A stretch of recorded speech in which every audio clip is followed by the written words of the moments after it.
Welcome to Charts and Hearts. I'm Sarah, and she's Lindsay. And together we're working our way through an epic list of rom-coms in order to find and categorize tropes in the hopes of creating the nerdiest spreadsheet podcast I've ever seen.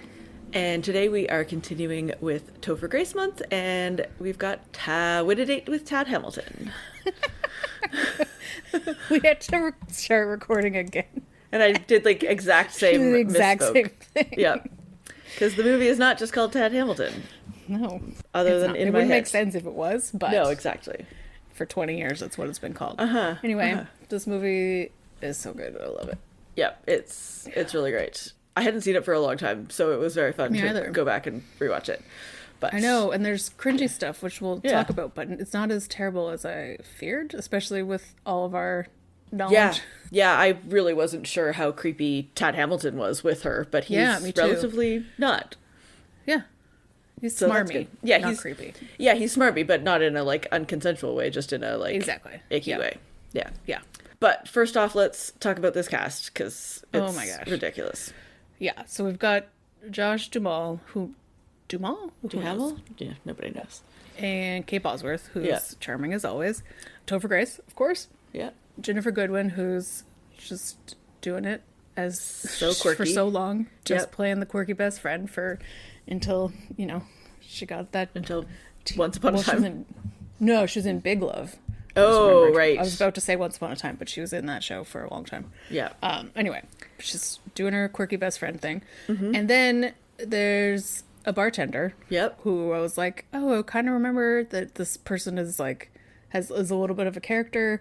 I wonder who it is. And it's our lady, our one true love. Catherine Hahn. It's Catherine Hahn. Oh, yeah. She's so good. Incredible. Yeah. Yeah. Yeah, 'Cause she's she's got, so like leftover from the 90s, wise bartender, Yeah. but like has a shameless crush on Topher Grace. And yeah, it's great. It's great. Yeah. And she has like real scenes. She's not Yeah. just the bartender. And Yeah. she's incredible because of course she is. Yeah. And then rounding out the sort of small town side of things, Gary Cole plays Rosalie's dad, which Yeah. he's very dad. Yeah. Yeah. And then the Richard Levy's. Yes. Nathan Lane and Sean Levy. Just nope. No. Right. Levy is the guy. Sean Hayes. Sean Hayes. Yeah. Just being so So- smarmy Hollywood. And and it's just great. like playing off of each other and just Yeah. doing whatever they want, kind of, and it's fantastic. I can't explain the Yeah. things that Sean Hayes does because it's just it's It's- just unexpected and hilarious And very every time. ridiculous. Yeah. Yeah. Yeah. And then there's like a small super bit role that is like obviously a starting out role that people clamor to get because it's Octavia Spencer. Yeah. just like two lines and Yeah. yeah. Yeah. Okay. So let's talk, I guess, about the sort of. Oh no, let's talk about the soundtrack. Oh, because that's the Yeah. other part that we all both love. Yeah. Yeah. It's definitely I definitely ripped it. Or illegally downloaded it, whatever.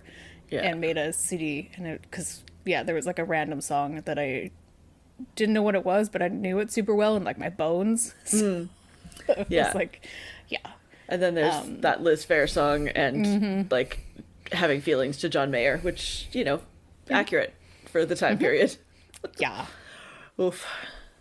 Yeah, and so this movie is really surprisingly good and funny and witty.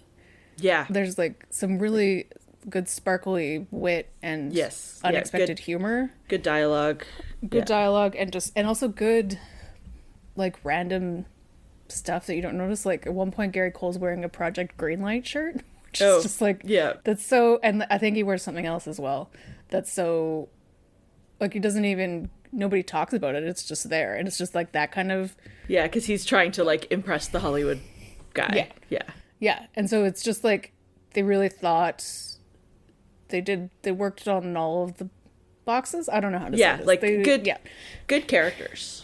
Yeah. good Or, like, characters and everybody was into making them good characters. yeah, or like clearly defined characters. Maybe they're not all good, but they're all like Yeah. clear. Yeah. Yeah. Yeah. And then there's some not great stuff because Yeah. it's 2004. And so the biggest one, of course, is Topher Grace's secret love, which in the very unfortunately classic, I've been in love with her my whole life, but I don't have the balls to tell her.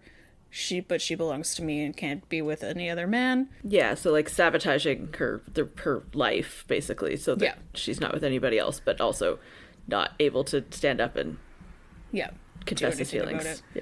Yeah. So like it's not as bad as other versions of this trope, but there's some not great stuff. Like the first time he's like, guard your carnal treasure, like that's like kind of funny because he's just like, he's spiraling and she's trying to leave, but then when she comes back and he brings it up again, and I'm like, you don't get to talk to this woman about her sexual activity or her body or her whether or not she's slept with anybody or this man. Yeah, that's nothing to do with you, and you should stop. And I don't like it. Yeah, like if she brought it up, that would be fine because it's her body. But he's overly inquisitive about her. Ugh, I don't even want to say the word. I know. Yeah. And then so when Tad Hamilton and Rosalie are going on a date, the Topher Grace's character like follows them and calls the cops on them, and it's very gross stalker-esque behavior that I do not like. No. Yeah, and then when he does finally confess, he non-consensually kisses her, which, again, it's a rom-com movie, so it's so romantic, but it's not. But like, it's a non-consensual kiss. But use your words first. Yeah. And then, I guess the other thing, so, like, he has this whole speech that first he tells to Tad Hamilton about her like, many smiles, and then Tad Hamilton, like, steals the speech and then confesses, and that's sort of, like, the instigating thing. But, like, just the fact that he like has cataloged so obsessively her smiles and like in a way that he knows how to talk about it feels a little creepy. Yeah, I think this is why, at least in books, this is one of my least favorite tropes, is because they're like, when they get together, everyone's like, oh, it's so romantic that he like knows all the things about you. And like, I just read a book where he like remembers everything she ever wore, and I'm like, that's terrifying. And like, you know, in books that's so sexy that he like thought about what he was gonna do to her. Oh, it's so sexy. And I'm like, nope, it's creepy. It's creepy. And like, if he knows her smile, but the fact that like, you know, and like recognizes when it's like her fake smile versus her true smile, like that is great. But the fact that he's able to articulate it so clearly that then somebody else can like repeat it, it feels icky. Yeah. If you find yourself thinking these thoughts about a person, maybe consider, you know, having a conversation with them instead of just obsessing about it. Yeah. Unless you're 12. Yeah. Also true. Yeah, and I think Kate Bosworth is like, she's very, very wholesome, and she has like these wholesome small town catchphrases, which are adorable because she's Kate Bosworth and she's able to like pull them off, but there's parts where I'm just like, I wish that maybe she wasn't, not that her wholesomeness, I wish that she was able to have a little bit more agency in the movie. Maybe that would maybe make it not as bad, because there's parts of it where she just seems so innocent that she could never notice what's going on. But that's just because we don't get into her mindset as much as you think we would. Yeah, like considering she's kind of the central character, she is the one that has definitely the least agency and also the least sort of perspective in the movie. Like, you sort of like, she's like flitting between Tad Hamilton in LA and her small town life, but like sort of not really with a lot of like control over her life. Like she sort of gets like blown away or, you know, whisked away by Tad Hamilton, and then, you know, gets this like, you know, epic love confession with her, you know, with Topher Grace's character, but she doesn't get to do like really make a choice. I think there's one scene, like she obviously has the breakup scene with Tad Hamilton when they're on the plane, but but before that she's walking down the tarmac with Jennifer Goodwin, and Jennifer's like, do you know what you're doing? And she's like, or are you sure you're making the right choice? I don't know, something like that. And she, like, at that point, she's like, I have no idea, or something along those lines. She actually expresses doubt, and I think that's the only time that we actually get to fully see into her brain. Yeah. Yeah, and that's the only real conversation that the two of them have. Yeah. That's not just like fangirling over Tad Hamilton, basically. Yeah.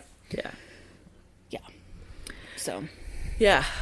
Yeah, she's not manic pixie, but she's like wholesome pixie. Like there's no, I don't know how to describe it because she's not a manic pixie, but it's also not the same like objectification-esque yes that leads to a manic pixie leads to this character. Yep. And she's going to save Josh Duhamel, and that's like her main purpose now, and it's not even her purpose or her decision aside from like I'm gonna go to LA, but like that's her goal, is to make him better. Yeah That's the goal she like gets roped into doing. Yeah.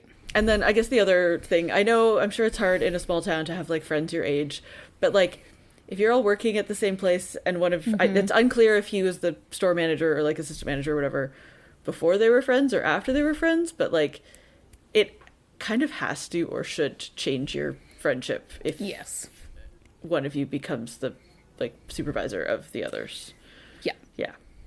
Yeah. And it sucks that that's the reality, but like it is because again he also like tries to use his power of like, oh, she can't get the day off because blah blah blah. Octavia Spencer's character is sick, which she's not, but like again he's like using his workplace power over her personal life. Yeah. And then Octavia Spencer actually coughs and he's like, shut up. It's very funny, but also problematic. Okay. Let's talk about tropes. Yeah. So, as we've said, boy best friend is secret in love with her. Yeah. It's a classic. Very classic. We've got the wise bartender who's also, I don't know about love, but is horny for the male main character. Yeah. We call out tropes, which is a trope. There is some random dancing, and it's a bookend of Josh Duhamel does it at the beginning in a movie. Oh, and then, the like roadside dancing in the rain. Topher and Kate do it at the end. Yeah. So. Yeah. We've got the wild best friend, but it's more that she's like quirky and like outspoken and doesn't really have like a filter. Horny. Yeah, and horny. Yeah. Yeah.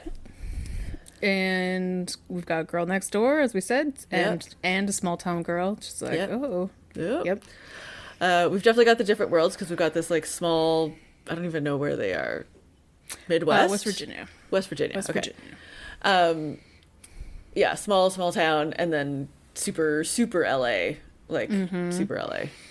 Yeah, so she like lands in LA, and she's walking like in LAX, and everybody's on their cell phone, and they're very small, which is hilarious. But so everybody's on their cell phone, and it was giving me the airport part because the airport was giving me Die Hard when he gets in the airport, and then she rides in a cab and like looks at all the things she sees in LA's, and that was like a tilted like off version of The Holiday, as opposed to Kate Winslet being charmed by LA. She's like, what is happening? Because everything was so weird. I think at one point they were like lemonade $9, and I was like, that's not too off nowadays. Yeah, I know. For 2004 maybe it was off. Yeah. But yeah, I think also because they drive the route they take in their sort of like arrival to LA is ridiculous because she goes through like Malibu, which is kind of where Kate Winslet goes to. Yeah. Oh yeah, and we skipped this one, but the 2000s hair and fashion is incredible. Yeah. We've got Catherine Hahn's hair is crimped partially and has a zigzag part. It's amazing. And also like the blonde with dark roots or like like chunky highlights. Yeah. And Jennifer has lots of ribbons and tiny clips, as you expect. They've got low-rise jeans, and then the dress she wears on her big date is like, there's just something about the color and the style and like the spaghetti strap-ness of it that makes me think of the dress from Center Stage that she wears at the end when she's like, I'm going to be a principal at Cooper Nielsen's new dance company. Yeah. You know, and then everyone claps for her, which also happens in this. Random clapping. Yeah. We've got Chekhov's list of different smiles because he has the list that he gives to Tad Hamilton. Tad Hamilton tries to recite it and then feels bad about it and confesses. And then she like mashes it up and like talks about his smiles, and it's like way less sentimental but funnier. Yeah. And we've got the big declaration of feelings. This happens twice because Topher does it to her and then she does it to him in the rain. In the rain, after she runs and drives to get to him. Yep. But before that, we've got Tad falling in love with her quickly. Yeah. Because it's like a week? Yeah, maybe. And it's like, because he comes into it like fully not looking for love. He's looking just for like the reputation cleanse. But then he falls for her, but it's really just he falls for like the safety and quiet life. It's nothing like it's her as an object, her as a small town girl, not like her in particular. Yeah. Exactly. Yeah, it wouldn't have, even if she had made it to LA, I don't think it would have worked very well. No. Not that it was going to, but it was just like, it's the small town and safetyness as opposed to her in his world. Yeah. Yeah. Again, it feels very similar to what's the one that we did with the boss and the thing? In Good Company.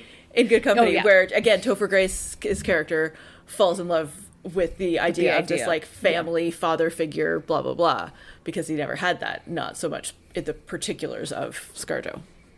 Yeah. There's the idea of someone else. Yes. To, as always, quote the legendary Nora. And you've got mail. That's the most important part. Obviously. Thing. Always comes back. Okay. I think we got them all. I think so. Lindsay, does this movie pass the Bechdel test?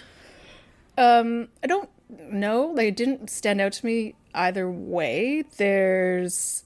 Jennifer is so obsessed with Ted Hamilton in like a tropey, horny way, as we said. So basically everything out of her mouth for laughs is for laughs and then is therefore like about him or to him. Like, when she does talk to Kate, it's mostly about him. Yeah, like she does. They have that scene about like, "Are you sure?" But again, that's about a boy. But that's like him. There might have been something earlier, but yeah. So not so much. And then of course, as we said, Octavia Spencer's in this, and that's it.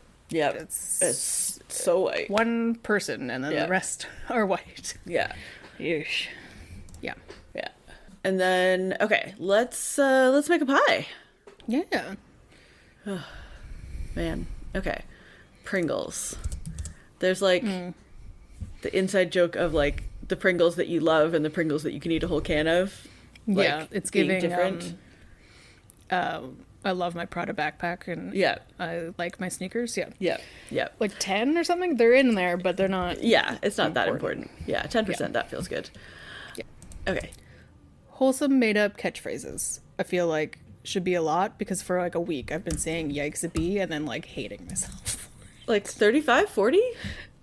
I think 40. Yeah. Yeah. Okay. It's just they catch you and I don't want it. Yeah. Yeah. All the obnoxious celebrity tropes of like having an entourage and going to the LA restaurant that everything went to in this era. Having I guess he does have a maid who is a woman of color. I forgot about her. But again, like talked about that, but he has multiple maids and he starts speaking can't tell them apart. Yeah, he starts speaking in Spanish to the Filipino one or something like. Yeah.